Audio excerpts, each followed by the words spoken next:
On the world news tonight, Tinubu reacts to tragic Kwara both accidents, orders investigation. Brajabia Miller resigns from House of Reps to resume as Chief of Staff.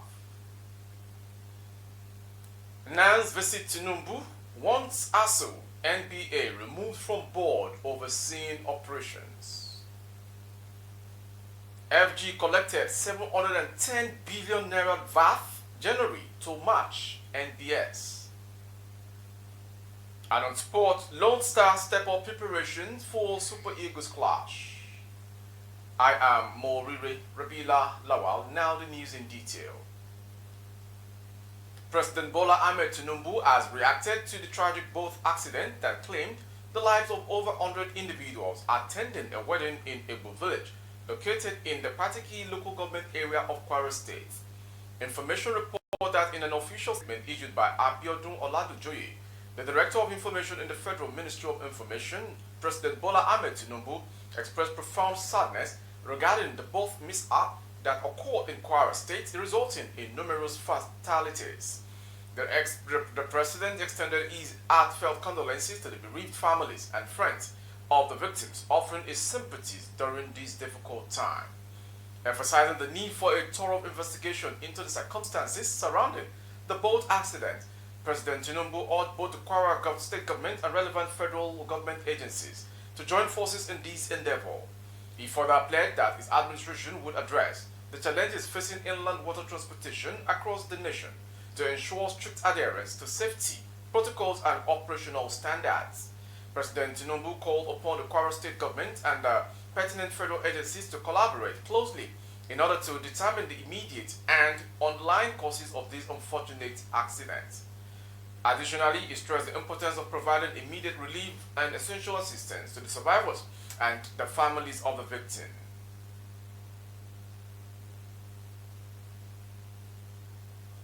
The Speaker of the Ninth House of Representatives, Femi Gbadagbiamila, on Wednesday resigned from the House. Recalls that Gbadagbiamila, who won the election of the Surulere 1 constituency of Lagos State on the 25th of February 2023, was appointed as Chief of Staff of the President. President Bola Tinubu, in a statement released on the 2nd of June 2023 through the State House Director of Information, Abiodun Oladujoye, had announced Gbadagbiamila's appointment. Gbadagbiamila, in his reaction to the development, had promised to resume office as Chief of Staff today. Meanwhile, his letter of resignation was presented on the floor of the House and read by the Speaker, Tajuddin Abbas. The Independent National Electoral Commission, INEC, is expected to hold another election to fill in the space left by Gbadagbiamila. Following the resignation, the Speaker, House of Representatives, Abbas, has declared the seat of Femi Gbadagbiamila, his predecessor, vacant. Before his resignation, Gbadagbiamila served in the House of Representatives for 20 years. Moving on to the next story. The leadership of the National Association of Nigerian Students, Nans, on Tuesday sought the removal of the Academic Staff Union University, Asuu, from the committee to oversee the new Nigerian Education Law Fund. This was disclosed by the body's national president, Umar Barambu, in Abuja. Barambu had led a Nans delegation during a visit to President Tinubu over the modalities of the new student loan mandate. According to Barambu, there ought to be students' representatives within the board. He said, "We thank the President for the student loan bill, which have outlined the clauses that we are not too comfortable with. And part of them is the issue of that board that we mentioned to the President, which we said at least student representatives should be captured. And there are some organizations that they put there, which to us, they don't need to be there." Implementation of subsidy removal. The president told the visiting students that his administration will improve the investment in education. If we all believe that education is the greatest weapon against poverty, then we have to invest in it. And that poverty should not prevent anybody, any child, including the daughter or son of a wood seller or bully seller, or yam seller from attaining their higher standard of education to eliminate poverty. With this bill, now a lot of higher institutions will be increasing fees because they will tell that you have access, go and get loan first to pay the fees. Now we are pleading that at least we should have a uniform benchmark. And if they want to increase, they should please carry along the student union government of that school so as to curtail the issue of protesting. Now that the 10th And to the next story. The National Bureau of Statistics, NBS, says the aggregate value-added tax stood at 709.59 billion naira in Q1 2023. This is according to the VAT Q1 2023 report released on Tuesday. The report shows a growth rate of 1.75% on a quarter-on-quarter basis from 697.38 billion naira in Q4 2023. The report said local payments recorded were 436.10 billion naira, foreign VAT payments contributed 151.13 billion naira, and import VAT contributed 122.37 billion naira in Q1 2023. It said a quarter-on-quarter basis that household activities as employers on differentiated goods and service producing activities of households for own use recorded the highest growth rate with 349.86%. This was followed by construction with 95.64%. On the other hand, activities of extra-territorial organizations and body that had the lowest growth rate at 53.54%, followed by real estate activities at 47.01%. And to the next story on the world news this hour. The federal government has licensed its forced hybrid crude export terminal with 8 million barrels storage capacity. The license was presented on behalf of the federal government by the Nigerian Mainstream and Downstream Petroleum Regulatory Authority to the Chief Executive Officer of Belama Oil Producing Limited, Mr. Tenjak Rich, on Tuesday in Abuja. The CEO of NMDPRA, Farouk Ahmed, at the presentation of the license reiterated the federal government's commitment to the ease of doing business in Nigeria.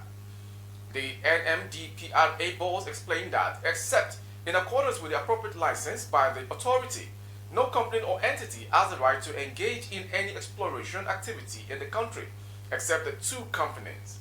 Ahmed noted that with the presentation of the license to Belama Sweet Export Terminal, the indigenous oil company became the second to acquire such a license, the first being the Nigerian National Petroleum Corporation (NNPC) Exploration and Production Limited. From that story, we go to the next story from EFCC. Abdulrashid Bawa, the chairman of the Economic and Financial Crimes Commission (EFCC), has said that the high level of unemployment and poverty in the country is not justification for youths to engage in criminal-related activities such as fraud. The Commission spokesperson Wilson Owojaren said these in a statement in Abuja. He reported Bawa as saying these in a lecture titled "The Roles of Youth in Curbing Economic and Financial Crimes," delivered at the Orientation Matriculation Program for fresh students of the Lagos State University, Lagos. Bawa said poverty should not be an excuse for criminality, just as unemployment should not be a basis for defrauding others of their hard-earned incomes by youths who are involved in internet fraud. The EFCC board was represented by ACE1 Michael Wetkas, Commander Lagos Zonal Command of the EFCC. He described the youth as one of the most strategic stakeholders in nation building, adding that they could confront and conquer corrupt practices if they showed a willingness to be change agents in their various engagements. In case you're just joining, you are watching the world news from BGI TV Current. More to come. Angry youth from Nasarawa are currently protesting at the force headquarters over the crisis rocking the State House of Assembly. Information earlier reported that youth recently protested over the suspension of inauguration of the 7th Assembly by Governor Abdullah Isile over alleged security threat in the state. But the protesters urged President Bola Tinubu and Inspector General of Police IGP Usman Alkali Baba to urgently intervene before the situation gets out of control. The police is yet to respond to the protesters at the force headquarters as of the time of the filing these reports. And to the next story in Jos. Gunmen have killed at least 23 people in separate attacks in Jos. Plateau State Police said on Tuesday in the latest violence within an area struggling with clashes between herders and local farmers. Plateau, sitting on the dividing line between the nation's mostly Muslim north and predominantly Christian south, has seen a surge in tit-for-tat attacks in recent months. 2 cattle herders were killed on Sunday before 21 farmers were killed in attacks later in several villages, Plateau State Police spokesperson Alfred Alabo speaks. The 2 herders were killed first, while the second attacks were launched later in the night, he said. The Commissioner of Police has visited the scene of the incident. We are investigating the cause of the attack. In a statement, Plateau State Governor Caleb Mutfwang said he was saddened by the killings and said the security situation had been alarming. The security architecture has become like an old abandoned engine that needs to be reserviced and retooled, he said. In many local officials said more than 100 people were killed and several thousands more displaced by attacks in Plateau's Mango district. Clashes between nomadic herders and farmers over land, resources and water are common in several parts of Nigeria, including the central and northern western states. From that story from Jos, we go to the foreign story. Former President of the United States, U.S., Donald Trump has been arrested by the U.S. Marshals. Report obtained on Wednesday morning claimed that the former U.S. President, who is the first to be faced with federal charges, has been put under arrest at the federal courthouse in Miami, where he will face 33 criminal charges related to his handling of classified documents at his Florida Mar-a-Lago resort. Trump is expected to plead not guilty at the next hearing of his case. Trump's second indictment comes just months after he was charged by a Manhattan grand jury in a separate hush money case, though the former president has denied any wrongdoing in both cases and has vowed to remain in the 2024 presidential race despite the charges. Trump is however expected to speak further on his troubles and the 2024 race once he returns to his Bedminster resort in New Jersey. According to a report, Trump was placed under arrest by deputy U.S. Marshals and his booking process and that of his aide and co-defendant Wolf Notter have been completed. Information from seeing a report from the inside Man's house. The marshals are expected to take electronic copies of his fingerprints at some point during today's proceedings. They are not expected to take a mugshot of Trump, given his recognizability. The former U.S. president is likely to enter a plea, and there will be a discussion of the condition of his petrol release.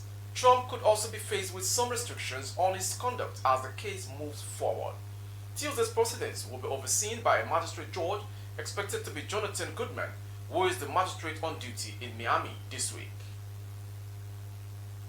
And to end the world news this hour is a sports story.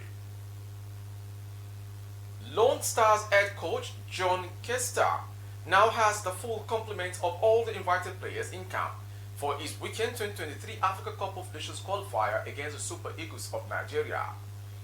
Sri Lone Star opened camp for the crucial encounter last week at the 6,000 capacity Southern Arena, Bow City. The full squad of invited foreign-based players are in camp and the captain Koka fast recovering. The Lone Stars will also Super Eagles in the Match Day 5 encounters at the Samuel Kenyo Doe Stadium, Monrovia on Sunday. In a must-win encounter for Kester's men, who sit in the third position on the Group A table with 5 points from 4 games. The Super Eagles need just a point from the game to book a place in Côte d'Ivoire 2023. With that sports story, we end the World News this hour from BGI TV Current. Before we go, some major headlines. Tinubu reacts to tragic Kwara boat accident, order investigation. Bajabia Miller resigns from House of Reps to resume as Chief of Staff. Nans visit Tinubu wants Asuu, NBA removed from board overseeing proceedings of operations. FG collected 710 billion naira VAT January to March. NBS claims. And on sport, Lone Star step up preparation for Super Eagles clash for the weekend in Monrovia, Liberia. For more updates of our broadcast on YouTube, our handle is VGITV Correct. Can you subscribe and click on the notification bell, select option all to access all of our broadcasts. On Facebook, Bagede Imo with Alawiye Adebayo. Please like and follow the page. For advert placement of goods and services, coverage of events and functions, please dial the phone number streaming on the screen for advert placement only. Thank you for watching. I am Mori Rebila Lawa. Good evening.